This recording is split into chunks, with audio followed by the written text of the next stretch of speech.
আমরা দেখলাম যে রাষ্ট্রদ্রোহের মামলাও যুক্ত হয়েছে এখন সাবেক সিইসিদের বিরুদ্ধে।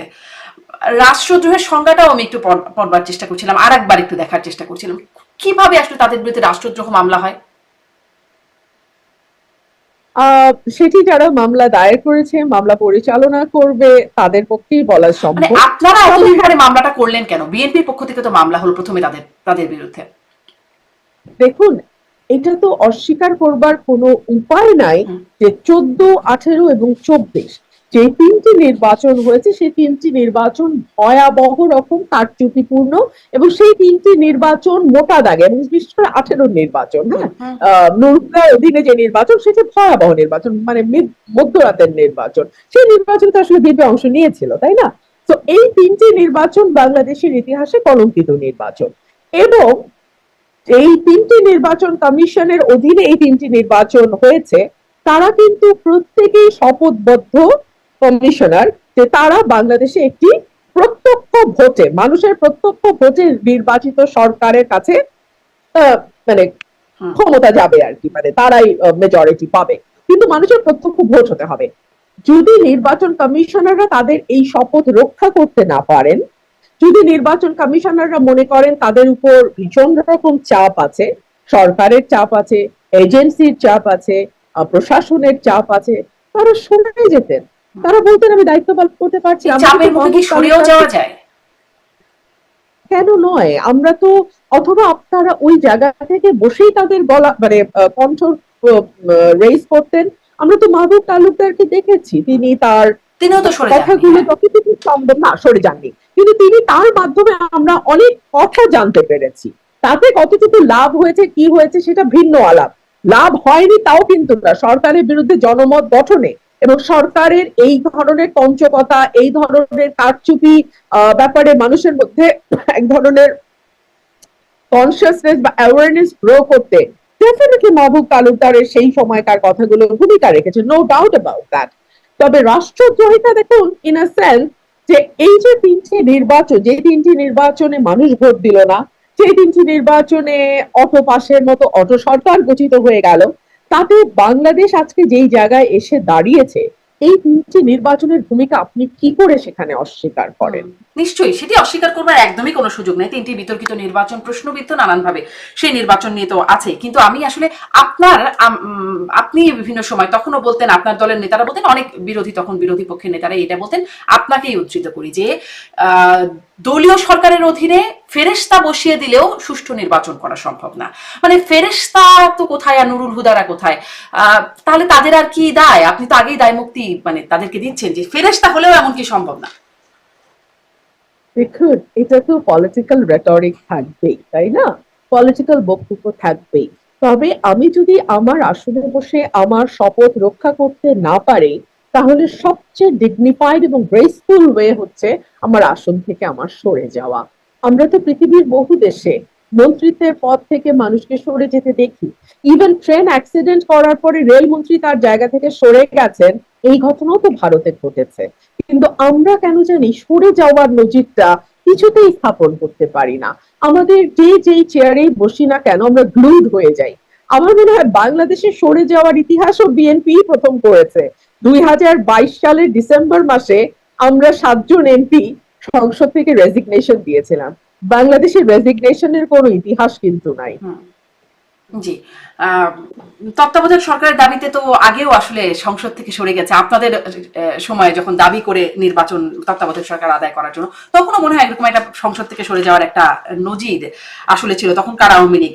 আমি আবারও একটু মানে এই জায়গায় প্রশ্ন করি যে তাহলে মানে রাষ্ট্রদ্রোহিতার অভিযোগ কিভাবে হয় এটা আমি আসলে ঠিক বুঝি নাই। যে সরকারের বিরুদ্ধে, আমি দেখছিলাম যে সরকারের বিরুদ্ধে ঘৃণা বিদ্বেষ তৈরি করলে সেটা হচ্ছে রাষ্ট্রদ্রোহের অভিযোগ হবে। এটা আসলে তারা কিভাবে রাষ্ট্রদ্রোহের অভিযোগ হলো বুঝলাম না। একটু বলবেন এই বর্তমান সিইসি বা বর্তমান নির্বাচন কমিশনের জন্য এটি কি কোনো বার্তা দেয়? কারণ এনসিপি দল হিসাবে এই নির্বাচন কমিশনকে বিএনপির প্রতিপক্ষ বা দুষ্ট হিসেবে আখ্যায়িত করছে এবং তাদের পদত্যাগও চাইছে, বাতিল চাইছে। আমি আপনাকে বললাম না যে আমরা আমাদের রাজনীতির যে দুষ্ট ক্ষত 15 বছরে রচিত হয়েছে, সেখান থেকে গত 10 মাসে তো বের হতে পারি নাই। সে কারণেই আমাদের মানে ট্যাগ দেওয়াটা, সে কারণে লেবেল দেওয়াটা খুব তাড়াতাড়ি আমরা করে ফেলি। বর্তমান নির্বাচন কমিশনের অধীনে কিন্তু একটি নির্বাচনও হয় নাই। এক, দুই হলো বাংলাদেশে দুটো বৃহৎ রাজনৈতিক দল এখন পর্যন্ত, দ্বিদলীয় ব্যবস্থা সোজা কথায়। আমরা যদি, যেহেতু গত তিনটি নির্বাচন সুষ্ঠু হয় নাই, তো আমরা যদি ধরেও নেই যে আওয়ামী লীগের ভোট অনেকখানি কমে গেছে, তারপরও দেখা যাবে যে বাংলাদেশের second largest political party Awami League. তো আমরা এই মুহূর্তে যেহেতু আওয়ামী লীগ মাঠে নাই, যে কোনো একটি নির্বাচন, মোটামুটি সুষ্ঠু নির্বাচন, হুম। যার অধীনেই হোক না কেন, অবভিয়াসলি মানে কাদের রাষ্ট্র ক্ষমতায় যাওয়ার সম্ভাবনা সবচেয়ে বেশি আপনি বলুন? নিঃসন্দেহে বিএনপি। নিঃসন্দেহে বিএনপি। দেখুন, আপনি কিন্তু বিএনপির কোন পর্যায়ের নেতা কর্মী সমর্থক কোনো চিনুন, আপনি একজন সংবাদ গণমাধ্যম কর্মী, তাই না? কিন্তু আপনারও মনে হচ্ছে যে বিএনপিরই সবচেয়ে বেশি সম্ভাবনা। এটাই স্বাভাবিক। যে কোনো সুস্থ স্বাভাবিক মানুষ যারা বাংলাদেশের সম্পর্কে মোটামুটি ধারণা রাখে, তারা সকলেই বলবে যে এই সময় বিএনপির ক্ষমতায় যাওয়ার কথা। এই এখন যদি আপনি এই বিষয়টিকে ঘোরালো করতে চান, এই বিষয়টিকে ঘোলা করতে চান এবং ঘোলা পানিতে মাছ শিকারের চেষ্টা করেন, আপনার প্রথম টার্গেটই হবে নির্বাচন কমিশনকে মেলাইন করা। অথচ এই নির্বাচন কমিশনের অধীনে কিন্তু একটা নির্বাচনও হয় নাই। ইভেন স্থানীয়, জাতীয়, ইউনিয়ন, মানে কিছুই কিছুই হয় নাই। তো তার আগেই আপনারা এই কমিশনকে, মানে এনসিপি এই কমিশনকে মেলাইন করার চেষ্টা করছে। অথচ অথচ আমি আপনাকে বলি, মানে বাংলাদেশে যদি মোটামুটি একটা ভোট হয় এবং সেখানে আওয়ামী লীগ ভোটে অংশ না নেয়, তাহলে বিএনপির পরে দ্বিতীয় যাদের আসন পাওয়ার কথা, সেটা হচ্ছে ইসলামিক দলগুলো যে জোট বা ঐক্য তৈরি করেছে তাদের। এনসিপি একটি আসনও পাবে কিনা সেটা নিয়ে কিন্তু জনগণের মনে অনেক প্রশ্ন আছে। জনগণ বলতে আসলে আমি আমার চারপাশে যারা পরিচিত সাধারণ মানুষ, যারা হয়তো কোনো রাজনৈতিক দলের সঙ্গে যুক্ত নন, সুইং ভোটার, কখনো এই দলকে, কখনো ওই দলকে, কখনো আরেক দলকে ভোট বা কখনো না ভোট দিয়েছেন, তারা কিন্তু খুবই দৃঢ়তার সঙ্গে বলছে যে এই দলটির আসলে কোনো ভবিষ্যৎ নেই, অথচ ভালো ভবিষ্যৎ হতে পারতো। আর আমাদের আগের নির্বাচন কমিশনারদের বিরুদ্ধে যে মামলা হয়েছে, সেটা ডেফিনেটলি ডেফিনেটলি আগামী দিনে যারা নির্বাচন কমিশনার হিসেবে কাজ করবে তাদের জন্য একটা শক্ত বার্তা তো দেবে বটেই। কিন্তু তাদের মধ্যেও মানে আমি এটাও জানতে চাইবো যে সিইসির সাথে প্রধান উপদেষ্টার বৈঠক হলো, সেখানেও আসলে কি সেটাকেও আপনারা কিভাবে দেখছেন, সেটাকে সেই বিষয়ে খোলাসা হতে চান। সালাউদ্দিন আমাদের বক্তব্য আমরা শুনেছি, কিন্তু তাদেরও এরকম জুতার মালা পরার ভয় ঢুকবে কিনা যদি আদেশ না মানেন, বা আদেশ মানতে গিয়ে অন্যদের বিদ্বেষে পরিণত হন, জুতার মালা ডিম খাওয়া বা জুতার বাড়ি খাওয়া, এই ভয় নিয়ে কি আসলে চলতে হবে সামনে? আসলে কেউ মানে তাদের মধ্যে ইম্প্যাক্টটা কেমন পড়বে সেটা একটা প্রশ্ন। সেটাতে সেটাতে যাবার আগে আমি ভাবছিলাম আমি আরেকটা বিষয় একটু আপনার কাছ থেকে জেনেই আসবো কিনা, যে আপনি বলছিলেন যে second largest political party Awami League, তারা যদি এখন তারা নির্বাচনে জড়িত থাকতে পারছে না, আপনি একটা কম্প্যারিজন করতেন যে 24-এর নির্বাচনের সময় যে একটা ড্রেনের পানি, নালার পানি, এই দুটাই হচ্ছে অপশন, আপনার হাতে আর অপশনই নাই ভোটারদের হাতে। এখন যদি সেকেন্ড লার্জেস্ট দলকে বাদ রেখে দেওয়া হয়, তার ভোটারদের হাতেও অপশন কি? যারা বিএনপিকে ধরুন পছন্দ করে না, ভোট দিতে চায় না, তাদের হাতে আসলে কি ড্রেনের পানি, নালার পানি ছাড়া আর অপশন কি? ওই একই অবস্থা আবার? আমি যতদূর জানি আওয়ামী লীগের কার্যক্রম নিষিদ্ধ করা হয়েছে, দল হিসেবে আওয়ামী লীগ নিষিদ্ধ হয়নি। এবং আওয়ামী লীগের নির্বাচনে অংশগ্রহণের ব্যাপারে সম্ভবত বলা হয়েছে যে এই ব্যাপারে নির্বাচন কমিশন সিদ্ধান্ত নেবে যে তারা নির্বাচনে অংশ নিতে পারবে কি পারবে না। তো অংশ নিতে গেলে তো কার্যক্রম করতে হবে, কার্যক্রম তো নিষিদ্ধ। হ্যাঁ, তো আমরা এখনো 8 মাস বাকি নির্বাচনের, বা 7 মাস বাকি। তো 7 মাস এখন পর্যন্ত মনে হচ্ছে যে এটা হবে না, নির্বাচনে অংশ নিতে পারবে না। সুতরাং বাংলাদেশের মানুষের হাতে এখন মধ্যপন্থী থেকে শুরু করে এক্সট্রিম ডানপন্থী পর্যন্ত একটা অপশন আছে। এর বাইরে অপশন আছে আমাদের গণ অধিকার আছে, তারপরে গণসংহতি আছে, নাগরিক ঐক্য আছে, এই দলগুলো আছে। তারা কিছুটা লেফট উইং পার্টি, সো তার সেটাও অপশন আছে, বাসদ আছে, তারপরে আপনার প্রিন্স ভাইদের যে পার্টি, আমি সিপিবি। এই মুহূর্তে নামটা বলতে পারি, সিপিবি। সিপিবি আছে, সিপিবি, বাসদ, এরা আছে, এই লেফট উইংটা আছে।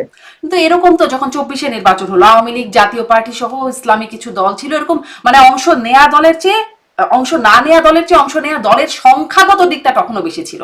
এখন গুরুত্বের দিক থেকে তারা আসলে কত বড় না ছোট সেটা তো তখন আলোচনা হয়েইছে। এখনো তো সেরকমই মনে হয়, অনেক দল আছে কিন্তু তাদের ভোটার কতটুকু। আপনি বলছিলেন সেকেন্ড লার্জেস্ট দল আওয়ামী লীগ, তাদের বা তাদেরকে বাদ রেখে অপশন কোথায় জনগণের হাতে? আবারও কি 24-এর মতো? সেজন্যই কিন্তু বিএনপি শুরু থেকে বলে এসছে যে কাগজে কলমে কোনো দল নিষিদ্ধ করার পক্ষপাতী বিএনপি নয়। বিএনপি মনে করে মানুষই তাদের রায় দিয়ে দেবে। আপনি একটু চিন্তা করেন, ধরেন আওয়ামী লীগ নির্বাচন করতে পারছে, হ্যাঁ, আমরা একটা হাইপোথেটিক্যাল সিনারিও চিন্তা করি, আওয়ামী লীগ নির্বাচন করতে পারছে। আপনি কি সত্যি মনে করেন যে আওয়ামী লীগের এত অপকর্মের পরে তাদের ক্ষমা না চাওয়া, তাদের কোনো অনুশোচনা না থাকা, এই সকল কিছুর পরেও আওয়ামী লীগের কোনো নেতা দাঁড়িয়ে আবার ভোট চাইতে পারবে? বা তাদের কোনো নেতা সত্যি সত্যি নির্বাচনে দাঁড়িয়ে যাবার সেই সাহসটা দেখাবে? এই প্রশ্নটা আমি আপনার মাধ্যমে রাখলাম। আর দুই হচ্ছে, তাদের কোনো নেতা যদি সাহস করে নির্বাচনে দাঁড়ায় নৌকা প্রতীকে, তারা যদি নির্বাচনে করতে না পারে তাহলে কিন্তু তারা স্বতন্ত্র হিসেবে এখনো দাঁড়াতে পারে। আপনি বুঝতে পারছেন ব্যাপারটা? জি। যদি নৌকার মাঠে তারা সাহস করে নির্বাচন করতে পারে, তাহলে যদি দল কোনো কারণে নির্বাচন করতে না পারে বা দলকে নির্বাচন করতে দেয়া না হয়, তখন তারা স্বতন্ত্র প্রার্থী হিসেবে দাঁড়াবে যদি তাদের সেই সৎ সাহস থাকে।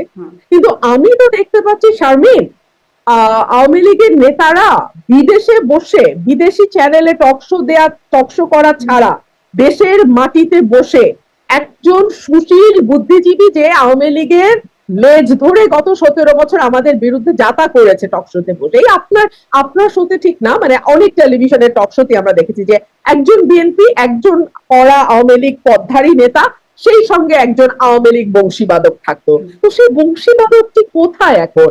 মানে আমি গত 10 মাসে একজন বংশীবাদকেরও দেখা পেলাম না যে ব্যাকগ্রাউন্ড মিউজিকেও